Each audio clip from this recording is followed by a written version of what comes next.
You know what? I think we've been getting better as the week has gone on. We're starting to feel more comfortable and more confident in, our rock placement, which is key for us. I think from a position standpoint, I think we're actually in pretty good position. We've gotten a lot of favors throughout the draw with, a number of upsets. So, I don't think 2 losses at this point is as bad as it would be in a typical Brier. So, especially if a couple of games go with some upsets out there today, 2 losses would actually be in a real great spot. So as long as we play good tomorrow and Saturday, I think we'll be there on Sunday.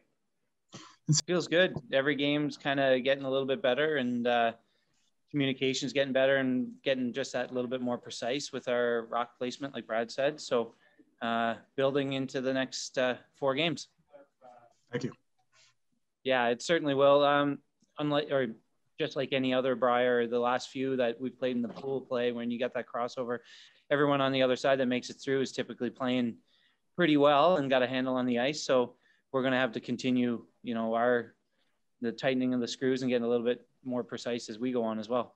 Yeah, absolutely. I think the 8 teams that are eventually going to qualify for the championship draw are going to be probably 8 of the top 15 teams in the world. So you're going to get some pretty high caliber curling, and you're going to have to play great. Really, in this format, you get through the preliminary round where, with 0, 1, 2 losses, and then it really starts on Friday and Saturday. It's when you're playing in it, it's a completely different feel, I guess, the first few days to when you get to that championship draw, because things do get tighter. There's a little bit more anxiety in people's voices, a little bit more intensity out there, because that those games matter. And even if you came in with 3 losses and got on a run, I just look at the Scotties. I think Laura Walker did that and won her 4 games in the championship draw, and all of a sudden was in the playoffs. So that's when it really gets serious, and the intensity is going to ramp up dramatically, I think, tomorrow.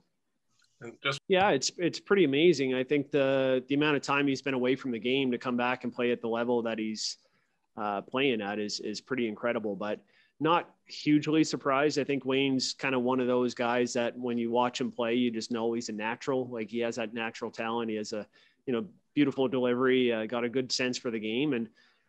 And I think he's the type of guy that probably doesn't need to practice as much as, most guys do. So the fact that he was able to get back to this level, I'm not shocked, but certainly there's a little surprise in there. But he's one of the best ever play. So, not completely surprised. Well, I guess our first experience would have been 2004 in Saskatoon. We played 3-4 game against Jay Peachy. Obviously much younger, and probably, we take things a little bit more in stride now as compared to then.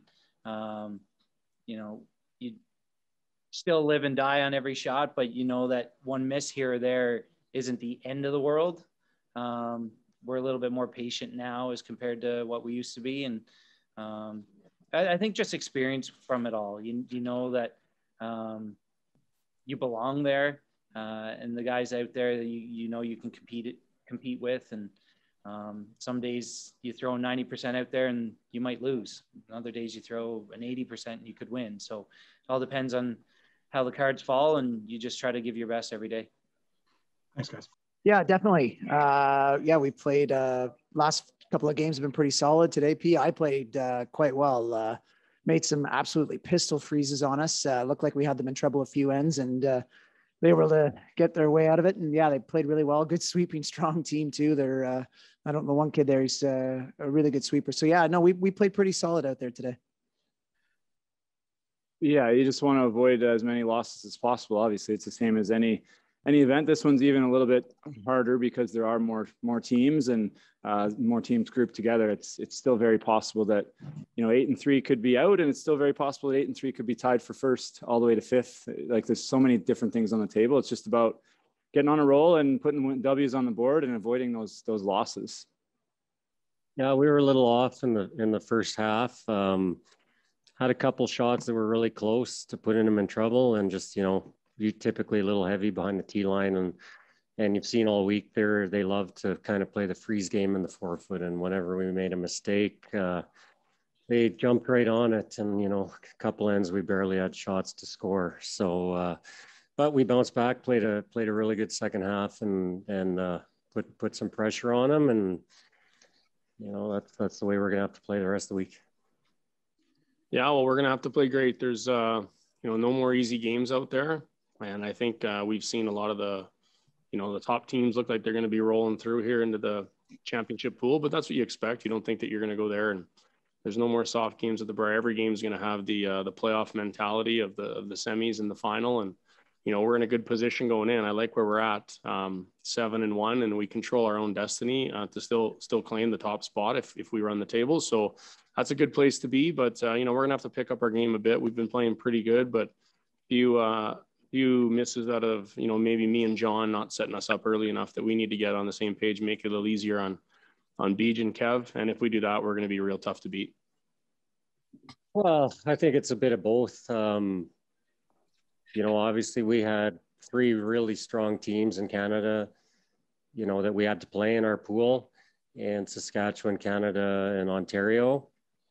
And so for us to end up about 7-1 out of our pool at the start of this event, I'm sure we would have taken it for sure. So yeah, we're in a good spot, and that's where we need to be. But now is where it gets interesting, because honestly, any team out there can beat anyone. So from here on in the championship round. So love where we're at, but we're gonna have to probably find another gear to keep her going. Yeah, I think, going into the week, there's certainly games that that if you play good, you're not going to lose or even bring your C or your B game, right? But now, there's a couple teams that we haven't seen yet that are on the other side that if we go out and play good and they go play good, it's going to be a coin toss. And then those are the games you want to see. And we like to play in those games. And, hopefully our man has the last rock in those games, and it's coming down to that. But we're not expecting any more cakewalks out there. Now it's going to be battling. I know that, who's all over there? Botcher, Jacobs, Wayne's playing great, and then if it's Gunner or whoever. So it looks like it's going to be a good, tough 4 games, but I'll tell you what, we're up for the challenge, and those are the games that get the juices flowing, and that's why we play, right? You don't really want to go through without playing all the top teams, and I'm excited to play those guys. That's good. I think I hesitate to say adversity, because we were still in a fantastic spot playing 9. But it's great when you're faced with stuff like that, and builds character on a team, and proud of the guys and how we handled that. Yeah, I feel awesome. I think kind of after that Cooey game, that's where the focus turned. Let's close this thing out 6-2 and put ourselves in the driver's seat. I think we would have taken this record at the beginning of the week, and the fact of the matter is that we still control our own destiny heading into the next round, and I think that's the spot you want to be in. Yeah, well said, Matty. I think going in, we were aiming to get 6-2, and the boys did it so far, so we're in the driver's seat and looking forward to the championship round. You have a situation where you really want to drop, an F-bomb or whatever, and you have to hold it in. Got to cover the mic like that. Is that the trick? We've had our wrist slapped enough times. We know we've learned now, but you find other ways. As frustrating as it gets, you've been in the situation so many times. You find ways to keep it together and buckle down as a force, as a unit, and just move forward. No, it's we just accomplished step 1 of 3 ultimately. So it doesn't change.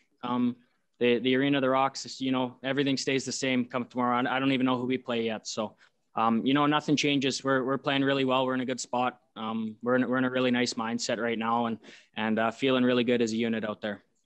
I'm still hanging on to the dream that I can turn the curling rock into a baseball glove and play in the big leagues, I guess. But no, I use this to stretch out. So, and love playing around with it. See if I still got the old circle change in me here. Oh yeah, were you a pitcher? Not a good one, but I was.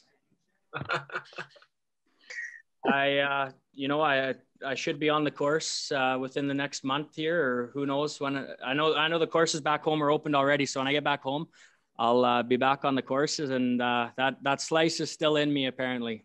Mr. Kingsbury is still saying that wicked 30-yard slice I got is still going to be there come summertime. From an on the ice perspective, yes.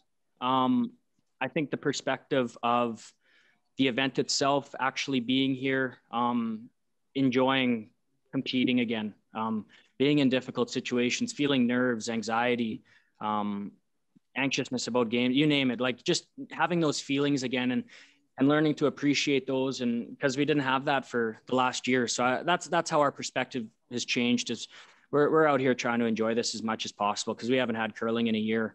And, you know, to come back and not only play, but play on the biggest stage. This is about as good as it gets. And that's our perspective going into this. And, you know, win or lose, that's not going to change. But obviously we're going to go out there, compete our asses off and play well.